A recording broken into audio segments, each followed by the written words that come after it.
Hi, அனைவருக்கும் வணக்கம். தமிழ்நாட்டை பொறுத்த வரைக்கும் ஆன்மீகத்தோட ஒரு தேசம்னே சொல்லலாம். இங்கே 33,000த்துக்கு அதிகமான புனித தலங்கள், அதாவது கோயில்கள் இருக்குது. அப்படி இந்த கோயில்களில் நம்மளோட பாரம்பரியம், அதோட சின்னங்கள் இப்படின்ட்டு நம்மளோட தொன்மையெல்லாம் எடுத்துக்காட்டுற விதமாக இந்த கோயில்கள்லாம் அமைஞ்சிருக்கு. இந்த கோயில்கள் ஒரு வழிபாட்டு தலங்கள் மற்றும் சுற்றுலா தலங்களாகவும் இது ஒரு சிறந்த விளங்குது நம்ம தமிழ்நாட்டை பொறுத்த வரைக்கும். ஆங்கிலேயர்களோட ஆட்சி காலத்தில் பல கோயில்கள் அழிவை சந்தித்ததா வரலாறு கூறினாலும், நம்ம கோயில்கள் மிஞ்சி இருக்கிற கோயில்கள் இதோட எண்ணிக்கையும் அதோட பாரம்பரியமும் ஒரு பொக்கிஷமாக தான் இன்னும் தமிழ்நாட்டுக்கு இருக்குது. இப்படி தமிழ்நாட்டில் சிறந்து விளங்குற 10 கோயில்கள் மற்றும் ஒரு சிறந்த சுற்றுலாத்தலம் மற்றும் வழிபாட்டு தலமாக நம்ம பார்க்குற 10 கோயில்களை பற்றி இன்னைக்கு இந்த வீடியோவில் பார்ப்போம்.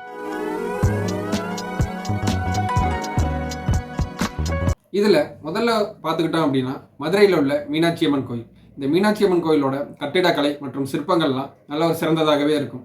அது மட்டும் இல்லாமல் இந்த கோயிலில் உள்ள மீனாட்சி அம்மனோட சிலை ஒற்றை மரகத கல்லில் செய்யப்பட்டதுன்ட்டு ஒரு நம்பிக்கை இருக்குது.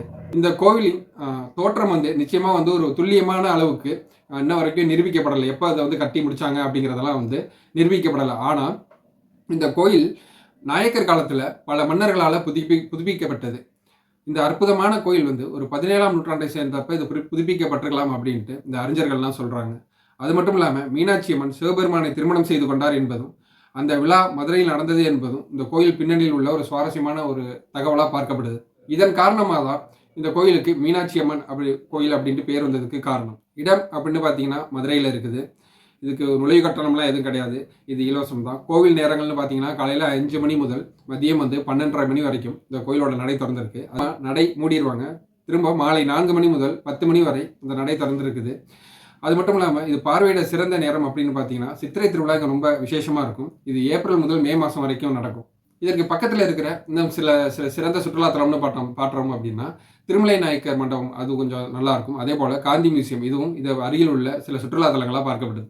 இரண்டாவதாக ராமேஸ்வரம் கோயில். இந்த ராமேஸ்வரம் கோயில் அப்படின்னு பார்த்துக்கிட்டோம்னா இங்கே நம்ம வேண்டியதை நினச்சி வேண்டிக்கிட்டதாகவும் ராமர் வேண்டிக்கிட்டதாகவும், அது மட்டும் இல்லாமல் தான் லங்காதிபதி கொண்டதுக்கு அப்புறமா அந்த பாவங்களை எல்லாம் போக்குறதுக்காக இந்த சிவபெருமானை வணங்கினதாகவும், அதன் விளைவாக இந்த கோயில் ராமேஸ்வரம் கோயில் அப்படின்னு அழைக்கப்படுறதாகவும் புராணங்களில் இதை சொல்கிறாங்க. அது மட்டும் இல்லாமல் இக்கோயிலில் விஸ்வலிங்கம் அப்படின்னு அழைக்கப்படுறது ஒரு இமயமலையிலேருந்து கொண்டு வரப்பட்ட அனுமனால் அவர்களால் இமயமலையிலேருந்து கொண்டு வரப்பட்ட ஒரு மணல் லிங்கம் இருக்கிறதா இங்கே நம்பப்படுது. அது மட்டும் இல்லாமல் இந்த கோவிலின் நடைபாதை சுமார் 3000 அடி நீளமானதாக இருக்கும். ராமேஸ்வரம் கோயிலோட கிணறுகள் மற்றும் குளங்கள் வடிவில் இருக்கிற புனித நீர்நிலைகள்லாம் இங்கே அதிகமாக இருக்குது. இது ராமனோட அந்த அம்பு வடிவில் இருக்கிற 22 தீர்த்தங்கள் அப்படின்ட்டு மக்களால் நம்பப்பட்டு இது ரொம்ப நீண்ட வரிசையில் நின்று இந்த தீர்த்தத்தெல்லாம் பெற்று தன் பாவத்தை போக்குறதுக்காக இதை வாங்குறாங்க. இது ராமேஸ்வரத்தில் இருக்குது. இதோட கட்டணங்கள் ஒன்றும் செலவழி இலவசம் தான். அது மட்டும் இல்லாமல் இங்கே காலை 5 மணி முதல் மதியம் 1 மணி வரைக்கும், அதே போல் மாலை 3 மணி முதல் இரவு 9 மணி வரைக்கும் இந்த நடை திறந்திருக்குது. அது மட்டும் இல்லாமல் இதை சுற்றி இருக்கிற சில சுற்றுலா தலங்கள் அப்படின்னு பார்த்துக்கிட்டோம்னா தனுஷ்கோடி மற்றும் பாம்பன் பாலம், இது ரெண்டும் சுற்றுலா தலங்களுக்கும் கொஞ்சம் சிறந்து விளங்குது. மூன்றாவது கன்னியாகுமரி மாவட்டத்தில் உள்ள குமரி அம்மன் கோயில் அப்படின்னு சொல்கிறது. இந்த குமரி அம்மனை பகவதி அம்மன் அப்படின்னு சொல்லுவாங்க. இது ஒரு புனித ஸ்தலமாக பார்க்கப்படுது இந்து மக்களால். அது மட்டும் இல்லாமல் தமிழ்நாட்டில் உள்ள 10 பிரபலமான கோயில்கள் அப்படின்னு எடுத்து பார்த்துட்டிங்கன்னா அதில் இந்த குமரி மாவட்டத்தில் உள்ள இந்த பகவதி அம்மனும் ஒன்றா இருக்கும். இக்கோயிலில் ஒவ்வொரு பக்தர்களும் அம்மனோட அருள் வேண்டும் அப்படிங்கிறதுக்காக அதிக சக்தி இருக்குது அப்படின்ட்டு அம்மனை நினைக்கிறதாகவும் மக்களால் இது நம்பப்படுது. அது மட்டும் இல்லாமல் இந்த பழமையான கோயில் 8ஆம் நூற்றாண்டில் கட்டப்பட்டதாகவும், இது பாண்டிய மன்னர்களால் கட்டப்பட்டதாகவும், சோழர் மற்றும் நாயக்கர்களால் புதுப்பிக்கப்பட்டது அப்படின்ட்டும் இந்த சில சான்றுகள்லாம் சொல்லுது. அது மட்டும் இல்லாமல் இங்கே நீல நிற விக்கிரகம் மற்றும் பளபளக்கு மூக்கு நகையுடன் விளங்கும் தேவி கன்யா என்று அழைக்கப்படுகிறது. இது கன்னியாகுமரி மாவட்டத்தில் இருக்குது. இது நுழைவு கட்டணம் கிடையாது. கோவில் நேரம்னு பார்த்துட்டிங்கன்னா காலைல 4:30லேருந்து 12:30 வரைக்கும், அதற்கப்புறமா மாலை 4 மணி முதல் இரவு 8 மணி வரைக்கும் இருக்குது. இங்கே பார்வையிட சிறந்த ஒரு மாதம் அப்படின்னு பார்த்தோம்னா செப்டம்பர் மற்றும் அக்டோபர் மாதத்தில் நல்ல ஒரு விசேஷமாக இருக்கும். அதுபோக மார்ச் முதல் ஏப்ரல் மாதமும் நல்லா கொஞ்சம் விசேஷமாக இங்கே இருக்கும். இதோட அருகில் உள்ள வேறு சில சுற்றுலாத்தலங்கள் அப்படின்னு பார்த்துக்கிட்டோம்னா விவேகானந்தரோட பாறை நினைவகம் மற்றும் திருவள்ளுவர் சிலை, இது உங்களுக்கு திருவள்ளுவர் சிலை நம்ம பார்த்துருப்போம். இதெல்லாம் சிறந்த சுற்றுலாத்தலங்களாக இது பக்கத்தில் இருக்கிறதா பார்க்கலாம். நாலாவதாக நாகநாத சுவாமி கோயில். இந்த கோயிலும் ரொம்ப பிரபலமான ரொம்ப சக்தி வாய்ந்த ஒரு கோயிலாக பார்க்கப்படுது. இந்த கோயில் பார்த்தீங்கன்னா தமிழ்நாட்டில் உள்ள ஒரு பிரசித்தி பெற்ற கோயில்களில் இதுவும் ஒன்றா பார்க்கப்படுது. ராகு தோஷம் நிவர்த்தி செய்ய விரும்பியவர்களுக்கெல்லாம் இந்த கோயிலுக்கு தான் அதிகமாக வர்றாங்க. இங்கே சிவராத்திரியின் போதும் பக்தர்களுக்கு அருள் புரிகிறதாகவும் ராகு பகவான் வழிபடுறாங்க. இங்கே பக்தர்கள் ராகுவுக்கு பால் அபிஷேகம் செய்தல் நீல நிறமாக மாறும். அது மட்டும் இல்லாமல் இந்த கோயிலில் புனித நீர்நிலைகளாக சிலது பார்க்கப்படுது. அதில் வஷ்ட தீர்த்தம், இந்திர தீர்த்தம், புருக தீர்த்தம், கண்ணுவ தீர்த்தம், சூரிய புஷ்கரணி, கௌதம தீர்த்தம், குலதீர்த்தம், கௌதம தீர்த்தம் ஆகிய புனித நீர்நிலைகள்லாம் இங்கே இருக்குது. இது மட்டும் இல்லாமல் இது கீழப்பெரும்பள்ளம் அப்படிங்கிற இடத்துல தமிழ்நாட்டில் இருக்குது. இந்த கோவில் நேரம் அப்படின்னு பார்த்தீங்கன்னா காலையில் 6 மணி முதல் 1 மணி வரைக்கும் இது திறந்திருக்குது. அதுபோக மாலை நேரத்தில் 4 மணி முதல் இரவு 8 மணி வரைக்கும் இந்த நடை திறந்திருக்குது. இந்த கோயில் பார்த்தீங்கன்னா சிறந்த ஒரு டைமாக எந்த டயத்தில் விசேஷமாக இருக்கும்னா மாசி மகம் திருவிழா இருக்கும். பிப்ரவரி முதல் மார்ச் மாதம் வரைக்கும் இது இருக்கும். இதில் அருகில் உள்ள மற்ற ஒரு சுற்றுலாத்தலம் மற்றொரு வழிபாட்டு தலம் அப்படின்னு பார்த்தோம்னா திருநள்ளாறு சனீஸ்வரன் கோயிலும் இதற்கு மிக அருகாமையில் தான் இருக்குது. 5வதாக பார்த்தோம்னா நம்ம எல்லாருக்கும் தெரிஞ்சது தான் தஞ்சாவூர் பெருவுடையார் கோயில். இந்த பெருவுடையார் கோயிலை பற்றி பார்த்தோம் அப்படின்னா இது நகரத்தோட மிகவும் பிரபலமான சுற்றுலாத்தலங்களில் ஒன்றாக பார்க்கப்படுது. இக்கோயிலில் சிவபெருமானுக்காக அர்ப்பணிக்கப்பட்டது தான் இந்த கோயில். பிரகதீஸ்வரர் அப்படின்ட்டு நேம் மாறுறதுக்கு காரணம் பார்த்தீங்கன்னா மராட்டியர்கள் இங்கே ஆட்சி செஞ்சுட்டு இருந்தப்ப இதோட நேம் சமஸ்கிருதத்தில் மாறினதாக சில வரலாற்று குறிப்புகள்லாம் இருக்குது. இது கிபி 1010 இந்த கோயில் கட்டி முடிக்கப்பட்டிருக்கு. இப்போது தஞ்சாவூரில் ரொம்ப தரிசிக்கிறதுக்கு ரொம்ப சிறந்த ஒரு கோயிலாகவும் இது இருக்குது. இதோட கட்டுக்கதைகள் அப்படின்ட்டு ஏகப்பட்டது இருந்தாலும் நண்பகமான ஒரு தன்மையான கட்டிடக்கலையிலையும் இதோட சான்றுகள் இதெல்லாம் ரொம்ப நம்மளோட தொன்மையை காட்டுற விதமாக இது இருக்குது. இன்ன வரைக்குமே தமிழ்நாட்டில் மிகவும் ஒரு பெரிய கோயிலாக பார்க்கப்படுது. அது மட்டும் இல்லாமல் ஒரு நல்ல ஒரு சின்னமாகவும் ஒரு பாரம்பரிய சின்னமாகவும் நம்ம நாட்டில் இந்த தஞ்சாவூர் பெரிய கோயில் பார்க்கப்படுது. இந்த தஞ்சாவூர் பெரிய கோயிலை பொறுத்த வரைக்கும் இது நுழைவு கட்டணம்லாம் எது கிடையாது, இலவசம். மற்றும் காலை 6 மணி முதல் மதியம் 12:30 வரைக்கும் இதோட நடை திறந்திருக்கு. அதுபோக மாலை 4 மணி முதல் இரவு 8:30 மணி வரைக்கும் இந்த நடை திறந்திருக்கு.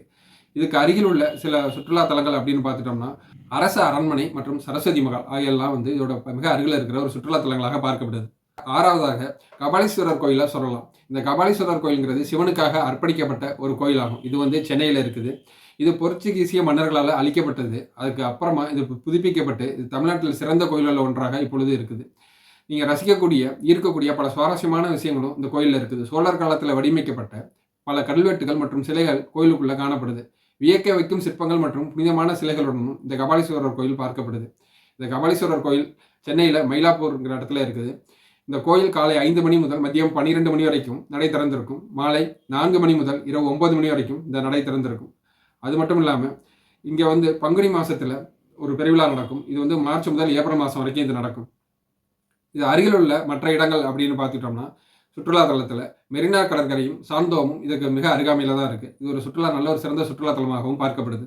7வதாக நடராஜர் கோயில். சிதம்பரம் நடராஜர் கோயில் அப்படின்னாலே ரொம்ப புகழ்பெற்றது. சிதம்பரத்தோட மையப்பகுதியில் அமைந்துள்ள நடராஜர் கோயில் தமிழ்நாட்டில் உள்ள மிகவும் பிரபலமான கோயில்களில் ஒன்றாக எல்லாரும் பார்க்குறாங்க. இது பஞ்சபூத ஸ்தலங்களில் ஒன்றாக பார்க்கப்படுது. 5 வெவ்வேறு நகரங்களில் கோயில்களில் குறிக்கிற இந்த ஒரு சிறப்பு இயற்கையும் இதில் அமைஞ்சிருக்கு. அது மட்டும் இல்லாமல் 50 ஏக்கர் நிலப்பரப்பில் பறந்து விருந்து கிடைக்கும் இந்த நடராஜர் கோயிலின் சிவபெருமானின் பல்வேறு அவதாரங்கள்லாம் அங்கே இருக்கும். சுவாரஸ்யமான இது வைஷ்ணவம் மற்றும் சைவத்தின் அற்புதமான சிற்பங்கள் எல்லாம் இந்த கோயிலில் நம்மளால் பார்க்க முடியும். இது சிதம்பரத்தில் இருக்குது. இந்த கோயில் திறப்பு நேரம் பார்த்துட்டிங்கன்னா காலையில் 6 மணி முதல் மதியம் 12 மணி வரை இருக்கும். அது மட்டும் இல்லாமல் மாலை நேரங்களில் 5 மணி முதல் இரவு 10 மணி வரை இருக்கும். இதற்கு அருகில் உள்ள வேறு சில சுற்றுலாத்தலங்கள் அப்படின்னு பார்த்துக்கிட்டோம்னா பிச்சாவரம் சதுப்பு நிலக்காடுகளை நம்ம சொல்லலாம். இதுவும் நம்ம சுற்றுலாத்தலங்களில் மிகவும் மேலோங்கி இருக்கிற ஒரு இடம் தான். 8வதாக அண்ணாமலையார் கோயில். திருவண்ணாமலையில் இருக்கிற அண்ணாமலையார் கோயிலை சொல்லலாம். இந்த கோயில் ரொம்ப சிறப்பு மிகுந்த ஒரு கோயில். இக்கோயில் திருவண்ணாமலையில் தான் அமைஞ்சிருக்கு. இது பஞ்சபூத ஸ்தலங்களில் ஒன்றாகவும் பார்க்கப்படுது. இது 5 வெவ்வேறு காலங்களில் இந்த கோவில்களை குறிக்குது. சிவபெருமானின் தோரணை நடராஜர் கோவிலை மேலும் நல்லா ஒரு கவர்ந்து இருக்கிற மாட்டம் இந்த கோயில் இருக்கும். இந்த கோயில் திருவண்ணாமலையில் இருக்குது. காலையில் 5 மணி முதல் இரவு 9:30 மணி வரைக்குமே ஃபுல்லாகவே திறந்து தான் இருக்கும். அது மட்டும் இல்லாமல் இது பார்வையிட சிறந்த நேரம்னு பார்த்துக்கிட்டோம்னா கார்த்திகை மாதத்தில் தீபம் ஏற்றம் அந்த டயத்துலலாம் இங்கே ரொம்ப ஒரு விழா குளம் கொண்டு அதிகமாகவே மக்கள் சேருவாங்க. அது மட்டும் இல்லாமல் இதுக்கு அருகில் உள்ள வேறு சில சுற்றுலாத்தலங்கள் மற்றும் வழிபாட்டு தலங்கள் அப்படின்னு பார்த்துக்கிட்டோம்னா ரமண மகரிஷி ஆசிரமம் இங்கே தான் இருக்குது. அது மட்டும் இல்லாமல் சுற்றுலாத்தலத்தில் சாத்தனூர் அணை இங்கே தான் இருக்குது. 9வதாக பார்த்துக்கிட்டோம் அப்படின்னா ஏகாம்பேஸ்வரர் கோயில். இந்த கோயிலும் ஒரு சிறப்பு மிகுந்த ஒரு வரலாற்று சிறப்புமிக்க ஒரு கோயிலாக பார்க்கப்படுது. இது காஞ்சிபுரம் மாவட்டத்தில் இருக்குது. காஞ்சிபுரம் இந்த நகரம் ஒரு புடவைகள் மற்றும் ஆடைகளுக்கு மட்டும் ஒரு ஃபேமஸ் ஆனது கிடையாது. பாரம்பரிய கோயில்களுக்கும் பெயர் பெற்றது தான் காஞ்சிபுரம். இந்தியாவின் முதன்மையான யாத்திரைகள் கோயிலாக இதை பார்க்கப்படுது. பிரபலமான சிவன் கோயிலில் ஒன்றாகவும் இந்த ஏகாம்பேஸ்வரர் கோயில் பார்க்கப்படுது. பார்வதி தேவி கோயிலுடைய இது தொடர்புடையது. 3800 ஆண்டுகள் பழமையான மாமரத்துக்கு அடியில் பிருத்திவிலிங்கம் என வழிபாடும் இருக்குது. இங்கே அர்த்தஜாமம் உள்ளிட்ட பல வழிபாட்டுகளும் இங்கே இந்த கோயிலில் நடக்கும்.